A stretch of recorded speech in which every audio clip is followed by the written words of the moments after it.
Mario Manningham. Stay locked in between the lines with Coach Stella.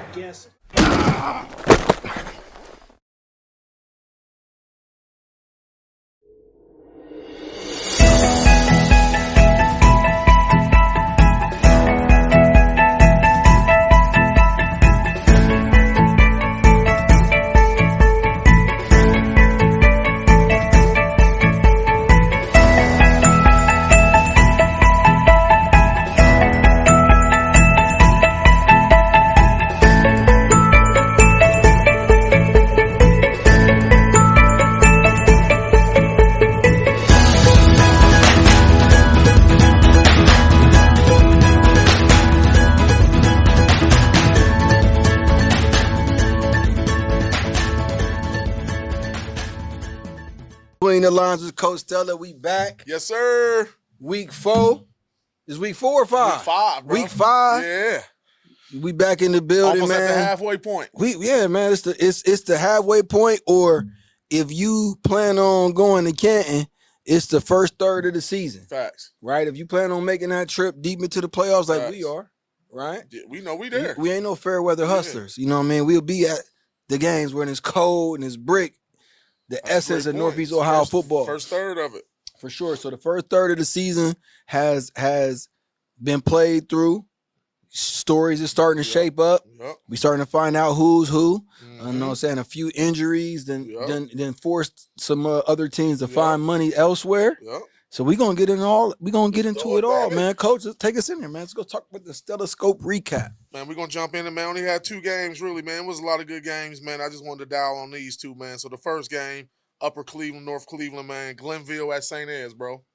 Glenville at St. Ed's, ain't really nothing else to say. You That's can just heavy. say them 2 names. For sure. That kind of says it all. Shout out to St. Ed's, though. They pulled it off 28-14, man. Defense played their behinds off. Defense only gave up 14 points. We seen Glenville week 1. Mm-hmm. So we know for sure everybody in the state of Ohio know what type of talent they got. But we got to see them up close and personal. So we know for sure what type of talent they got, especially on offense. To only give up 14 points to that type of team. They held Arvell Nelson at 45% passing. So that's a big night. They also made them throw, I'll talk about later when I get into Glenville, they made them pass 29, 30 times. So we seen Glenville up close. We know they like to be balanced. So the fact that they had them throwing the ball so much, they made them one-dimensional. But shout out to St. Anne's. They got it done. Like I said, the defense was great. Held them to 14 points. And Brandon White took him home in the second half. He had a big fumble in the second quarter right before halftime. You could, knowing that type of kid, knowing what type of player he is, that bothered him. And he came out and he showed it, bro. Went crazy in the second half. Overall on the night, he had 27 carries, 171, 3 touchdowns rushing. Excuse me. He also had 2 catches for 23 yards. So on the night, he had 194 total yards, 3 touchdowns against that team and that defense. He ran it 18 times in the second half alone. So not only is he talented, he show you he got the will to win, show you he got that dog. And to be able to do it against that type of team speaks volumes. Give a shout out to a couple kids on the St. Ed's defense, though. Landon Lamer, baller, number 22, don't get a lot of recognition. He a baller at safety. Number 36, Aiden. I forget his last name. I know his first name is Aiden for sure, but I've been watching St. Ed's games. On YouTube. He a baller, number 36, so shout out to that kid. They got some ballers on their team. Bray Adams at corner just committed to YSU. Shout out to Bray. They got some ballers on that team that don't get as much hype as maybe Zach Hackelman, Brandon White, what's my guy at safety? Braden Adams. They don't get as much no, that's Bray Adams, sorry. My guy Braden, I forget his last name right now, but he committed to Michigan State. They got too many Brays on their team, so it's hard to keep up with them. But those other guys are doing a great job just with the culture, the energy. They're bringing the intangibles, but they're also making plays. So shout out to the team. Great team win for St. Ed's. Flipping on the other side. Last week in the loss against Avon, Glenville had 15 penalties. This week they had 7. So in the last 2 weeks they had 22 penalties. With the type of schedule they playing, you can't have that and be able to beat these type of teams that they're playing. But all in all, Glenville was still winning 14-7 going into the fourth quarter. And like I said, Brandon White, it was kind of the Brandon White show in the fourth quarter, and they kind of took it home. But find me a team in Ohio that played the toughest schedule in the first 4 weeks, tougher schedule than the first 4 weeks than Glenville. You know what I mean? So to be 2-2, after you play at Massillon, you play Olentangy Liberty, the D1, reigning D1 state champs. You play Avon, the reigning D2 state champs, and then you come back and you play St. Ed's, who had won, 4 in a row before last year. So shout out to Glenville, man. And we know what type of staff and community they got. Them kids definitely going to bounce back. But like I said earlier, I felt like St. Ed's defense made them one-dimensional.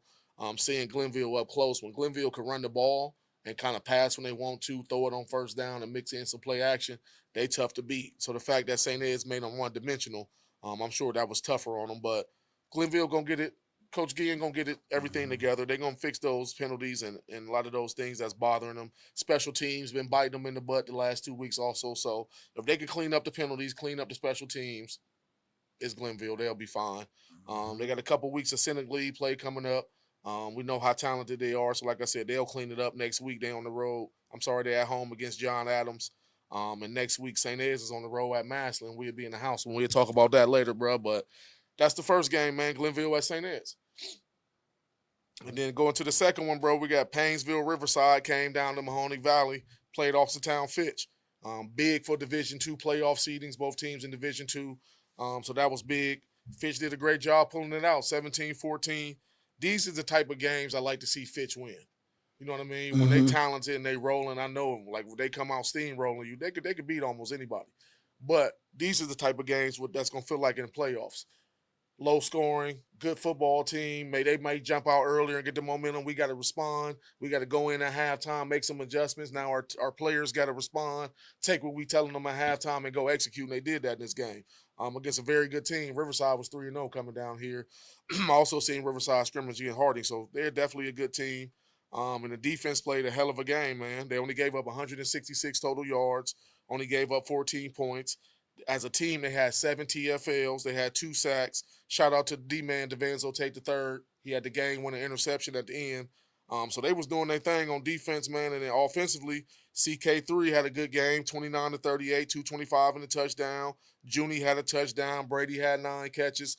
Our boy Tata Luma Kalumi had a 31-yard touchdown catch. So offensively, they got enough talent. You never know whose week it's going to be. You see, I didn't say DeAndre Richard. You know what I mean? So they got enough talent offensively. They can make enough plays in these low-scoring games. So the fact that the defense was strong all night, didn't give up big plays, only gave up 14 points, didn't even give up 200 total yards, that's a big win for Fitch at home. Both teams 3-1 right now, and that's a big win in playoff seedings down the road. When we're looking at playoff seedings come week 8, week 9, we're going to look back at this game, and that's going to mean a lot to Fitch. So next week, Fitch at home against Akron Bookville, bro. We'll see if they can keep it rolling. Right now, Akron Bookville 0-4, so hopefully, Bookville looking to get their first win. It's not going to be easy at all with the type of athletes Bookville got, so I'm interested to keep my eye on that game. But Fitch, they kind of rolling right now. They putting it together. They got Brady Evans back. Defense playing well. Like I said, they got pieces everywhere, and DeAndre Richard didn't have a big game, so we know next week he probably due for one. So that's the Stellascope this week, man. St. Ed's over Glenville, 28-14, and Fitch over Riverside, 17-14. 2 big games in Northeast Ohio. Man, it's good, like you said, to see Fitch getting it done without that big game from DeAndre Richards because, that later in the season, they're going to have to find money. They're going to have to find players who going to be able to help win games that's mucked up. You know what I'm saying? Later in the season, they're going to throw a lot of guys in the box. Kind of teams going to fill up that box, try to knock off DeAndre's momentum. So, Brady Evans being back and then that quarterback get more confidence slinging the ball around. That's going to be big for them. Like you said, Brady back. So they got their chain mover, the guy that can get first down. Don't sleep on Brady. He can get past you deep too. But they got Brady back. Tata starting to make big plays down the field, stretching the field out. You got Junie a switch army knife. Junie can play tailback. Junie can play in the slot. You probably can snap it to Junie and let him play wildcat quarterback too. So Junie kind of your master chess piece. And then you got one of the best running backs in the state of Ohio to kind of bring it all together. Playing behind one of the best offensive lines in the area. They might be the best. Earlier in the year, I said Harding might be the best. I might, if you had to put a gun up to my head right now, make me pick one, I'm going to go with Fitch right now as the best offensive line in the area. So shout out to Fitch, man, for getting it done in a close game, like you said.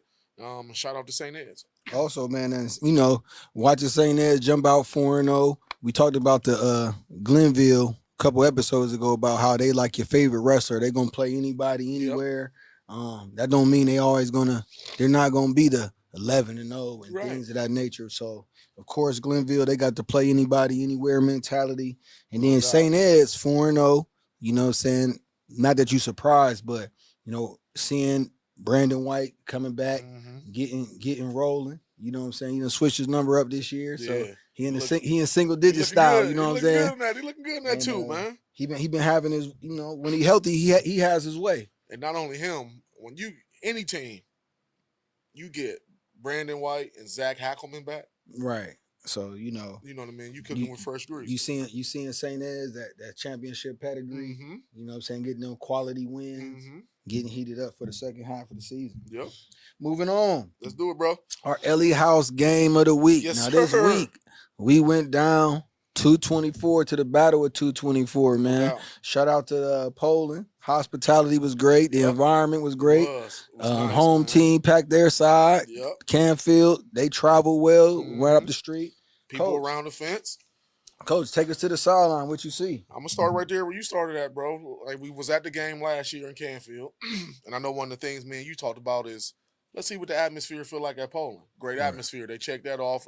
Hospitality was great. Shout out to Mr. Banfield. Home team was there early, packed their side. Visitor team was there, packed their side around the fence. There was fans all around there. So the atmosphere and the energy, the hospitality, all of that was great.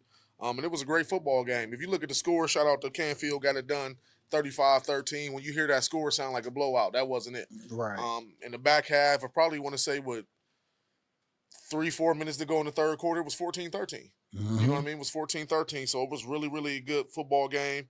Poland jumped out early, 7-0, kind of got the lead early. Shout out to Enzo Coca and the Canfield offense. They responded back on the next possession to go 7-7. And then after that, it was just a dogfight for a while. Mm-hmm. Both teams was able to move the ball a little bit, but both defenses did a great job bowing their neck when they got closer to the red zone, making Canfield kind of go forward. And like I said, Poland ended up kicking a couple field goals. Shout out to the Poland kicker. We'll talk about him later. But it was kind of back and forth. But I felt like the game switched. You said it first, bro. I feel like the game switched being at the game coming out of halftime with Canfield going to the no huddle, speeding up the pace of their offense. Mm-hmm. I feel like Poland, not that Poland probably never seen it, but I don't know if they were expecting to see that from Canfield. You know what I mean? Because when you look at Canfield, you see a bigger offensive line, methodical type team. They want to run the ball, run some clock, run the play clock down. Normally teams like that, they ain't in a rush. They ain't really tripping on trying to get 65, 70 plays. If they get 50 plays, if I can run this 30, 35 times and take some play and take the time of possession from you, that's all we need. But you could tell they needed a little something different, a little energy, a little wrinkle. And shout out to the coaching staff, man, and the kids for executing. Because I felt like that no huddle kind of tired Poland out and they weren't ready for it. And really in the second half, the offense kind of got going. Shout out to the defense, man. The Canfield defense, they played well. Anytime you play in a Poland team, David Espelitas, Pano Espelitas, Vito Camora, JJ Fonda, Angelo Angelilli, they got players too. So the fact that you lead this game only giving up 13 on the road in their stadium is a big time showing for the defense. But this night was all about the offense in the second half. You know what I mean? Sure. Defense did a good job in the first half, keeping it close. And in the second half, the offense went crazy. Shout out to Enzo Coca, our player of the game, 7-7, 138 yards passing, 3 touchdowns, and 84 yards rushing in the touchdown. We don't never really hear people talk about Enzo being able to throw the ball. They talk about him being a dual threat, how he's good with his legs, which he is. But he was throwing some dots out there Friday night. The wheel route that he threw, the big landing shiner on the wheel route, was perfect on the money. He threw about a 25-yard post pattern to Matthew Campbell that was on the money. The last touchdown pass was more of a quick screen. That was more Donnie doing work for him, but he's still on the quick screens. You still got to put it in position when the running back can catch it and get his forward momentum going up the field. So shout out to them guys. Like I said, Landon Shiner, Matthew Campbell, Donnie Furco. They had 3 touchdown catches, man. He ran another one in. And from the Canfield side, that was kind of the game. Shout out to Sean Boland and Joey P. They did a good job mixing in that running back, just having other bodies that could just run the ball, fresh legs to kind of give us a mix up. So all in all, Canfield looked good. 4-0 right now. They got Cheney next week, so we'll see what they do. Cheney got athletes. Cheney beat them last year, so I know Canfield probably want to get that lick back. On the other side, it was a tough loss for Poland, but being there, watching them play up close, like I said, I want to say probably with 3 minutes to go in the third quarter, it was 14-13. Shout out to their kicker, man. Sorry, let me find my guy's name because I don't want to mess his name up. Salvi Karamusa. Man, as a freshman, playing in that type of environment, a rivalry game, he was 2 for 2 on field goals. And, like, he was confident. He had swag. You could tell he's going to be a really, really good kicker in the future for Poland. And something about Poland, they keep good kickers. They had the kid the last few years that was a kicker and he played receiver. So shout out to Salvi, man, for hitting some big kicks. And they got a good team, man. We talked about David, Panu, Vito, Chase Jones, Mr. Hackstead up front, Jonathan Tanya, kind of bringing that energy and that swag and that being that tone setter for the team. So watching Poland up close, I'm not down on them at all. It reminds me of last year. I know they don't like the fact that they lost 2 years in a row, but they lost last year to Canfield. And next thing we know, they was in week 13, week 14. So shout out to Coach Pavlansky. He does a great job with the program. The hospitality was great. Never want to lose any game. Definitely don't want to lose to your rival, but it was a great game, and I thought Poland had a great showing. I thought it was a ball game for 3 quarters, and I thought Canfield kind of played their best ball in the fourth quarter and kind of stretched it out. But it was a good game. Sign me up again for next year for the Battle of 224. Next week, Poland got at Hubbard. Hubbard playing some good ball right now. We'll talk about their quarterback a little later. So that ain't going to be an easy bounce-back game. But it's probably the type of game Coach Pavlansky wants. You know what I mean? Because you lose this game, now you got an opponent. They got to get back locked in immediately and get focused because they ain't going to lose 2 in a row. Because Hubbard got the type of player, definitely the type of player at quarterback that can beat him. So shout out to everybody in attendance, both coaches, both communities. It was beautiful. And I'll be there again next year, baby. What you think, bro? For sure. You hit everything on the head. I would like to say I think the game was crazy. It took a turn as far as momentum wise when was it Canfield. They had a 3rd and 1. They 2 false starts in a row, and Enzo Coca throws a dot to Landon Sheena for a touchdown. So, you know, you go from 3rd and 1 to was it 3rd and 16 to 3rd and 11 or 4th and 11, which I think it went to 16. Might have. Yeah, I think it went from 3rd and 1 to 3rd and 16. And then he throws a touchdown pass. That would kind of like let your defense down. Yeah, that was deflating. And in the first score, because Poland went down initially, nice, methodical drive, real heavy, real physical. And Enzo Coca, you know what I'm saying, he squeaked out some tackles to tie the game up. So you really think about it, the best players make a play. Enzo Coca with the long TD run to tie the game. And then when Poland ready to get him off the field or make him settle for 3, Enzo Coca setbacks, throw a dot to his big tight end. So, you know, them type of plays right there, when Poland, when you're doing almost everything right, you know what I'm saying? And then like you already mentioned, that tempo was giving that defense problems. You know what I'm saying? They did their best. Vito was able to move the chains. You know what I'm saying? Pano was extending plays and everything, but over the duration of the game, Canfield's guys was too much. They already had a game plan once they found out the tempo. You mentioned bringing in bowling, fresh legs in the second half, added to the tempo. It played right in Canfield's favor. So if Poland can get a deep threat. Can't think of the kid's name right now, number 4. He was playing receiver. Looked good, about 6'3", 6'4", long legs, long strides. They could turn him into a deep threat. I think they got a chance to make a lot of noise because you got a quarterback that can make plays with his arm and his legs. You got multiple running backs that, you know, can run between the tackles, tough runs. They got 2-3 running backs that could do that. Then you got a Swiss Army knife in Vito that can kind of do anything. Play him at receiver. He can run routes, make catches. We could give him a jet. We could put him at tailback. We could put him at quarterback also. I feel like a deep threat will open everything up for all of them. You know what I mean? I feel like a deep threat can open everything up for all of them. Because, again, watching Poland in person, Poland got some pieces. For sure. I feel like as a whole, Poland had better team speed as a whole. Canfield has some boys that can roll because Donnie Furco was moving down the sideline on that touchdown. But I'm still high on Poland, man. You know what I mean? Tough loss, but I'm still high on Poland. But it was a great atmosphere, great game. Indeed, man. That was our Ellie House game of the week. Yes, sir. Now we're going to move right along. Let's keep this thing rolling. Keep it rolling, bro. I'm running the wing with you. For sure. Let's get into our PCT Peak Performers of the Week, Coach. Who we have? Who got it done this week? Jump right into it, bro. We're going to go 8 and lead down to 1 to our winner. This week on our PCT Peak Performer list. Number 8, we got Fitch, senior linebacker Marky Fitzgerald. Marky this week has 6 tackles, 3 big tackles for loss. So anytime you're a linebacker, you want to get tackles for loss. That means you playing on the other side of the team's line of scrimmage, creating havoc, disrupting the game. He had 3 of them and a sack. And we already talked about how well the defense played for Fitch on that night. So I felt like looking at Markey's stat line, being that they only gave up 14 points in that type of game, I felt like he was the headliner and the leader, so I wanted to show him some love. So shout out to Markey Fitzgerald. Number 7, St. Ed senior running back Brandon White. I talked about it in the first segment. 27 rushes, 171 yards, 3 touchdowns, 2 catches for 23 yards, and you playing against a Glenville defense that's talented, big, strong, athletic, and you go for 194 total yards and 3 touchdowns, and of course they won 28-14. You ain't really got to say too much else about that performance. Shout out to B. White. Number 6, Strongsville, freshman running back, Austin Tudolinsky. Austin, I hope I said that right. Austin Tudolinsky. Listen to this, L. Freshman running back, first game starting, 21 carries, 208 yards, 2 touchdowns, in a 29-26 win over Cleveland Heights. I'm going to say that again. Freshman, first start, running back, 21 carries, 208 yards, 2 touchdowns. He got it done. They won 29-26, so that means they needed all of those yards, all of those carries. Shout out to Austin. Keep doing your thing. We definitely got our eye on you now at Between the Lines with Coach Stella. Number 5, Walsh Jesuit running back, senior running back Marty Tobin.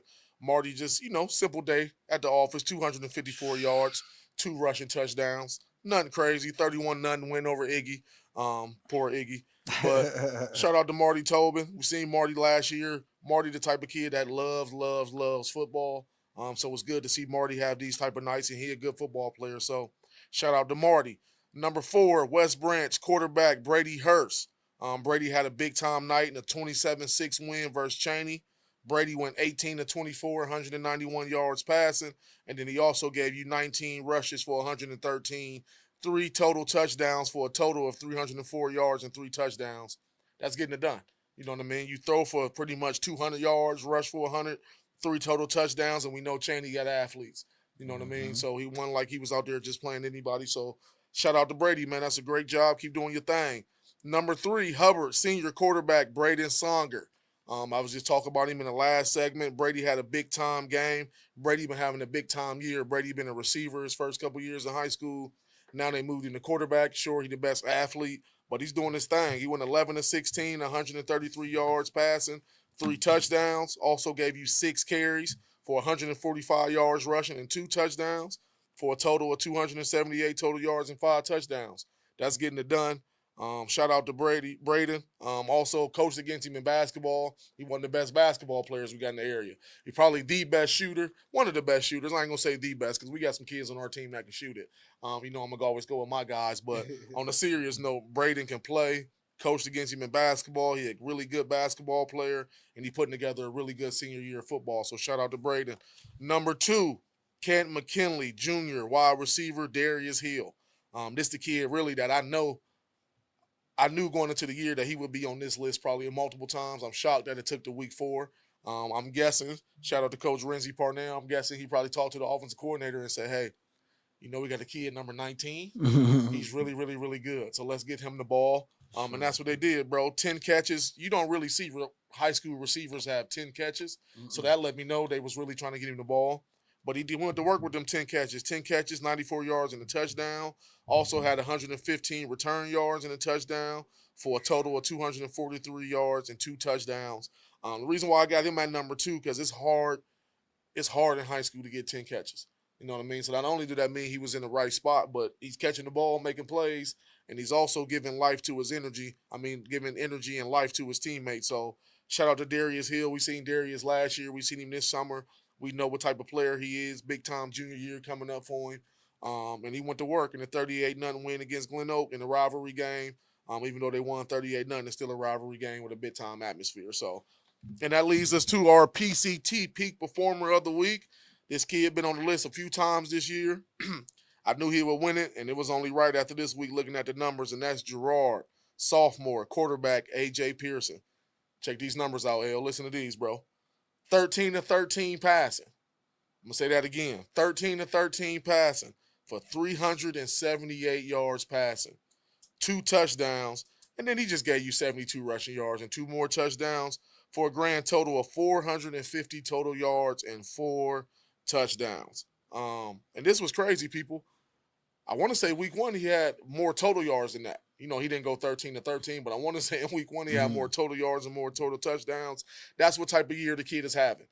So I'm glad the kid got to win the award this week, our PCT Peak Performer of the Week. The kid is only a sophomore. He built like a grown man. He's playing big-time ball right now at quarterback. He's beating you with his arm. He's beating you with his legs. I know the kid. I don't want to say I know the kid, but I've been around the kid, seen the kid over the last couple of years. He a gamer. He a competitor. He a baller. Coach's son. So he the type of kid, he been waiting on this chance to put on that Girard uniform and show out, and that's definitely what he's doing. So, again, our PCT Peak Performer of the Week, Girard, sophomore quarterback, A.J. Pearson. We'll be to see you in a couple of days, big dog. Sure. Congratulations to AJ Pearson. Shout out to PCT Phillips Care Training, man, for support. And we'll be to see you. And shout out to everybody who made the honorable mention list. We always say at this time of the year, things are starting. We're trying to find out who's who, right? Yeah. We know the coaches know who they want to get the rock to, who the playmakers is. And shout out Darius Hill as well, because I know was it week 1? Was it Harding against Harding? He didn't play or didn't play too much sparingly. So it's good to see him back doing what we already knew he was going to be doing. But good to see him back in the lineup doing what he's supposed to do. No doubt. Now, Stella Star. Stay locked in between the lines with Coach Stella.